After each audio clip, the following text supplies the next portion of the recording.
நம்ம இன்னைக்கு பானிபூரியோட A to Z complete preparation எப்படி பண்ணுறதுன்னு பார்க்க போகிறோம். அதில் பானி பூரி இதெல்லாமே எப்படி செய்கிறதுன்னு சொல்லித்தர போகிறேன். கூடவே பூரிக்கு உள்ள வைக்கிற மசாலா இது எல்லாமே டீட்டெயிலாக எப்படி செய்கிறதுன்னு தான் இன்றைக்கி வீடியோவில் நம்ம பார்க்க போகிறோம். இது பண்ணுறது ரொம்ப ஈஸி. வீடியோ ஸ்கிப் பண்ணாமல் பாருங்கள். வீடியோ படி அப்படியே செஞ்சு பாருங்கள். டேஸ்ட் மாறாமல் பெர்ஃபெக்டான ரெசிபி நீங்களும் செய்ய முடியும். ஹாய் ஃப்ரெண்ட்ஸ், எல்லாருக்கும் வணக்கம். என் பேர் Abhi. Welcome to Indian recipes Tamil.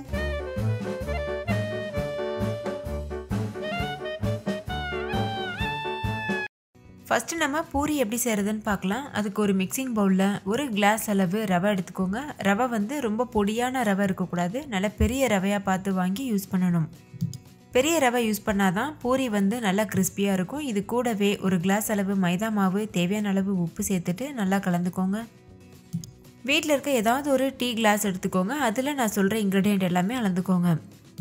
ரவையும் மைதாவும் சம அளவு எடுத்து யூஸ் பண்ணணும். அப்போ தான் நல்லா கிறிஸ்பியாக நம்ம போடுற எல்லா பூரியுமே நல்லா ஃப்ளஃபியாகவும் நல்லா பொங்கி வரும். இப்போ தேவையான அளவு தண்ணி சேர்த்து நல்லா பூரி பதத்துக்கு பசைஞ்சிக்கோங்க. நம்ம நார்மல் பூரி சுடுறதுக்கு பசைவோம்ல, அந்த மாதிரி மாவு கன்சிஸ்டன்சி இருக்கணும். அதாவது சப்பாத்திக்கு மாதிரி ரொம்ப சாஃப்டாக இல்லாமல் பூரிக்கு போல் நல்லா கெட்டியாக இருக்கணும். தண்ணியை ஒரே டைமில் எல்லாத்தையும் சேர்த்துறாமல் கொஞ்சம் கொஞ்சமாக சேர்த்து நல்லா மிக்ஸ் பண்ணிக்கோங்க. ஒரு 10 நிமிஷத்துக்கு கைவிடாமல் நல்லா பிசைஞ்சு எடுத்துக்கோங்க. பாருங்கள், இந்த அளவு கன்சிஸ்டன்சியில் இருக்கணும். இது வந்து பெர்ஃபெக்டான கன்சிஸ்டன்சி. இப்போ இது ஒரு அரை மணி நேரம் அப்படியே ஊறட்டும். மூடி போட்டு மூடிட்டு ஒரு அரை மணி நேரம் அப்படியே ஊற வச்சிடலாம். அடுத்து நம்ம பானி எப்படி செய்கிறதுன்னு பார்க்கலாம். அதுக்கு ஒரு மிக்சி ஜாரில் 3 பச்சை மிளகாய் சேர்த்துக்கோங்க. இது கூடவே 1 இன்ச் அளவு இஞ்சியை தோல் சீவிட்டு கட் பண்ணி சேர்த்துக்கோங்க. உங்கள் காரத்துக்கு தகுந்த மாதிரி பச்சை மிளகாயோட அளவு வந்து குறைச்சிக்கலாம், அதிகப்படுத்திக்கலாம். இது கூடவே ஒரு கைப்பிடி அளவு கொத்தமல்லி இலை சேர்த்துக்கோங்க. நல்லா டைட்டாக கையில் பிடிச்சி அளந்து சேர்க்கணும். இது கூடவே 4-5 பூண்டு பற்களும் சேர்த்துட்டு ஒரு 1/4 கப் அளவுக்கு புதினா இலைகள் சேர்த்துக்கோங்க. புதினாவோட வாசனை உங்களுக்கு பிடிக்கும்னா நீங்கள் 1 கப் அளவு புதினா இலைகள் கூட சேர்க்கலாம். இப்போ இதில் ஒரு 1/4 கப் அளவு தண்ணி சேர்த்துட்டு எந்த அளவுக்கு முடியுமோ அந்தளவுக்கு நல்லா நைஸாக அரைச்சிக்கோங்க. இலைகள் கொஞ்சம் குறகுறப்பாக தான் இருக்கும். இதை நம்ம ஜலிச்சு தான் யூஸ் பண்ண போகிறோம், அதனால் பிரச்சனை இல்லை. இப்போ அரைச்சி எடுத்துகிட்டு வந்தாச்சு. இப்போ ஒரு சன்னி வச்சுட்டு இது போல் வடிச்சுக்கோங்க. இந்த சக்கை வந்து நம்மளுக்கு தேவைப்படாது. அதை நம்ம சட்னி எதுலையாவது தாளிக்கும் போது யூஸ் பண்ணி அதை வந்து நம்ம அரைச்சி சட்னியாக கூட யூஸ் பண்ணிக்கலாம். இப்போ இதில் கொஞ்சமாக தண்ணி சேர்த்துட்டு நல்லா ஜலிச்சுட்டு சக்கையை மட்டும் தனியாக வெளியில் எடுத்துருங்க. இப்போ இதில் புளி கரைசல் சேர்க்கணும்.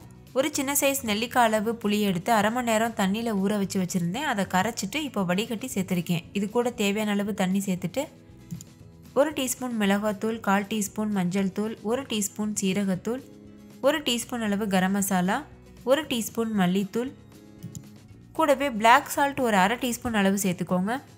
இது கூடவே சுவைக்கேற்ப உப்பு சேர்த்துட்டு சாட் மசாலா ஒரு அரை டீஸ்பூன் அளவு சேர்த்துக்கோங்க. இப்போ இதை நல்லா கலந்துக்கோங்க. அவ்வளோதான், நம்மளோட பானி வந்து சூப்பராக தயாராகிருச்சு. இப்போ இதில் உப்பெல்லாம் கரெக்டாக இருக்கான்னு டேஸ்ட் செக் பண்ணிவிட்டு இதை அப்படியே ஒரு ஓரமாக வச்சுருங்க. இப்போ இது இருக்கட்டும். அடுத்து நம்ம பூரிக்கு மசாலா செய்யணும். அதுக்கு ஒரு பேனில் 1 டேபிள் ஸ்பூன் எண்ணெய் சேர்த்துட்டு கூடவே ஒரு பெரிய சைஸ் வெங்காயத்தை பொடியாக அரிஞ்சு சேர்த்துக்கோங்க. இது கூடவே ஒரு பெரிய சைஸ் தக்காளியை பொடியாக அரிஞ்சிட்டு சேர்த்துக்கோங்க. 1/4 டீஸ்பூன் மஞ்சள் தூள், தேவையான அளவு உப்பு சேர்த்துட்டு இது நல்லா வதக்கிக்கோங்க. இது கூடவே கொஞ்சமாக பெருங்காயத்தூளும் சேர்த்துட்டு நல்லா வதக்கிக்கோங்க. நான் ஒரு அரை டீஸ்பூன் அளவு பெருங்காயத்தூள் சேர்த்துருக்கேன். வெங்காயம் ஓரளவு வதங்கினதும் இதில் 3 பெரிய சைஸ் உருளைக்கிழங்க குக்கரில் 4 விசில் வச்சு வேக வச்சுட்டு தோல் உரிச்சிட்டு மசிச்சுட்டு இது போல் சேர்த்துக்கோங்க. இது கூடவே 1 டீஸ்பூன் மிளகாத்தூள் சேர்த்துட்டு கூடவே ஒரு அரை டீஸ்பூன் அளவு மல்லித்தூள் சேர்த்துக்கோங்க. இது கூடவே 1 டீஸ்பூன் அளவு கரம் மசாலா தூள் சேர்த்துக்கோங்க. இது கூடவே 1 டீஸ்பூன் சீரகத்தூள், 1 டீஸ்பூன் அளவு மிளகுத்தூள் சேர்த்துக்கோங்க. சேர்த்துட்டு ஹை ஃப்ளேமில் வச்சு இதை நல்லா மிக்ஸ் பண்ணிக்கோங்க. ஒரு 3 நிமிஷத்துக்கு கைவிடாமல் நல்லா இது போல் கலந்துக்கோங்க. உருளைக்கிழங்கு மசாலா இதெல்லாம் ஒன்றோட ஒன்று நல்லா கலங்கணும். நம்ம ஹை ஃப்ளேமில் வச்சு கலர்றதுனால நல்லா அடிப்பிடிக்கிறதுக்கு வாய்ப்பு இருக்குது. அதனால் கொஞ்சமாக தண்ணி சேர்த்துட்டு இது போல் கலந்துக்கோங்க. உங்களுக்கு எந்த அளவுக்கு கன்சிஸ்டன்சி வேணுமோ அந்தளவுக்கு தண்ணியை வந்து அதிகமாகவோ குறைவாகவோ சேர்த்துக்கலாம்.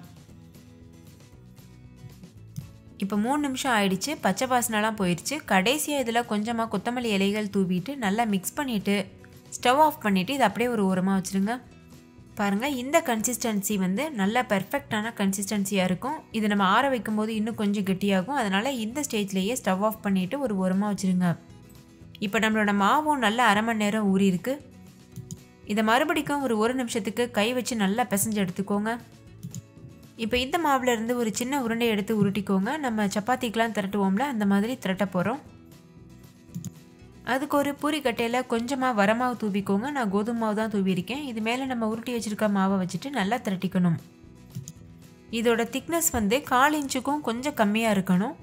ரொம்ப மொத்தமாக இருந்தாலும் பூரி வந்து ரொம்ப சாஃப்டாக வரும். அதே சமயம் ரொம்ப தின்னாக இருந்ததுன்னா அப்பளம் மாதிரி ஆயிரும், நல்லா பொங்கி வராது. அதனால் கரெக்டான திக்னஸ் வந்து ரொம்ப முக்கியம்.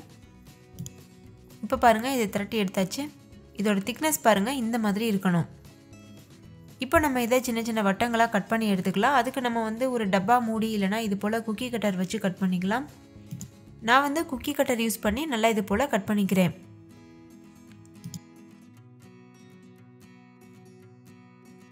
கட் பண்ண பீசஸ் எல்லாத்தையும் இது போல் ஒரு ஈர துணியில் போட்டு வச்சுக்கோங்க. காஞ்ச துணியில் வைக்கக்கூடாது. துணி நல்லா ஈரமாக இருக்கணும். அதாவது நல்ல க்ளீனான ஒரு துணி எடுத்து தண்ணியில் நனைச்சிட்டு பிழிஞ்சிட்டு அதை நல்லா வந்து ஒரு டேபிள் டாப்பில் விரித்து வச்சுட்டு அதுக்கப்புறமா இது போல் வச்சுக்கோங்க. இது ஒரு மெத்தடு. நம்ம வந்து குக்கி கட்டர் வச்சு கட் பண்ணி யூஸ் பண்ணுறது ஒரு மெத்தட். இன்னொரு மெத்தட் சொல்கிறேன். நம்ம பிசைஞ்சு வச்சுருக்க மாவில் இருந்து ஒரு சின்ன உருண்டை எடுத்துகிட்டு இது போல் சிலிண்டர் ஷேப்க்கு நல்லா திரட்டிட்டு அதிலேருந்து சின்ன சின்ன பீசஸாக இது போல் பிச்சு வச்சுக்கோங்க. பாருங்கள், இந்த மாதிரி. இது வந்து நம்ம தனித்தனி பூரிகளாக திரட்ட போகிறோம். இந்த 2 மெத்தடில் உங்களுக்கு எது கன்வீனியண்ட்டாக இருக்கோ அது வந்து நீங்கள் யூஸ் பண்ணிக்கலாம். இப்போ நம்ம எடுத்து வச்சுருக்கோம்ல அந்த சின்ன பீஸ் மாவு, அதை வச்சுட்டு இது போல் சின்ன சின்ன பூரிகளாக நம்ம திரட்டி எடுத்துக்கணும். பாருங்கள், இந்த மாதிரி நல்ல ரவுண்ட் ஷேப்க்கு முடிஞ்ச அளவுக்கு திரட்ட பாருங்கள். அவ்வளோதான், இது திரட்டியாச்சு. இப்போ இதையும் நம்ம அதே ஈர துணியில் வந்து போட்டு வச்சிடணும். அதாவது நம்ம எப்போ பொரிக்க போகிறோமோ அது வரைக்கும் ஒவ்வொரு பூரியாக செஞ்சு நம்ம வந்து அந்த கிளாத்தில் போட்டு வச்சுட்டே வரணும். கடைசியாக நம்ம வந்து பொரிக்கலாம். பாருங்கள், எல்லா பொரியும் செஞ்சு இது போல் நான் வந்து போட்டு வச்சுருக்கேன். இப்போ நம்ம இதுகள் எல்லாத்தையும் பொரிக்க ஆரம்பிச்சிடலாம். பொரிக்கிறதுக்கு எண்ணெய் சூடுபடுத்தியிருக்கேன். எண்ணெய் சூடாயிருச்சான்னு பார்க்குறதுக்கு சின்ன மாவு எடுத்து போட்டு பாருங்கள். உடனே மேல் எழும்பிருச்சுல, அப்போ கரெக்டான கன்சிஸ்டன்சியில் இருக்குது எண்ணெயோட சூடு. இப்போ இதில் நம்ம ஒவ்வொரு பொரிகளாக சேர்த்துடலாம். பாருங்கள், போட்டதும் எவ்வளோ ஃப்ளஃபியாக இருக்குது. எண்ணெயோட சூடு நல்லா வந்து ஹை லெவலில் இருக்கணும். அப்போ தான் போட்டதும் பூரி வந்து இது போல் ஃப்ளஃபியாக வரும். பூரியை உள்ளே சேர்த்ததும் அது மேலே எண்ணெயை தெளித்து விடுங்க. இது நல்லா கிறிஸ்பியாக வேகிற வரைக்கும் வெயிட் பண்ணிவிட்டு வெளியில் எடுத்துடலாம். இது போல் ஒவ்வொரு பூரியாக நம்ம செஞ்சோன்னா ரொம்ப டைம் ஆகும். அதனால் நிறைய பூரிகள் ஒரே சமயத்தில் சேர்த்துட்டு எண்ணெய் அது மேலே தெளித்து விட்டு நம்ம வந்து ஒவ்வொரு பேட்சாக சுட்டு எடுக்கணும்.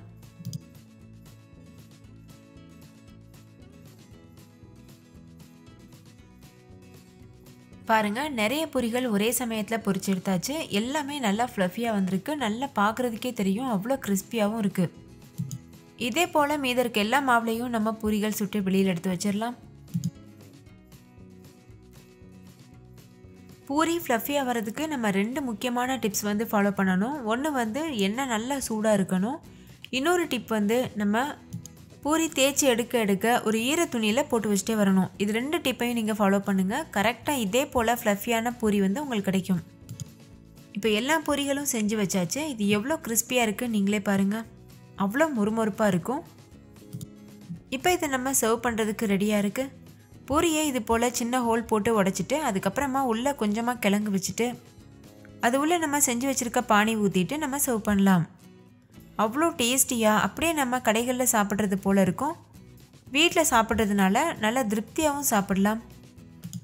நீங்களும் வீட்டில் இதே மெத்தடில் ட்ரை பண்ணி பாருங்கள். ட்ரை பண்ணிவிட்டு டேஸ்ட் எப்படி இருந்ததுன்னு கமெண்ட்லேயும் கூட ஷேர் பண்ண மறந்துடாதீங்க.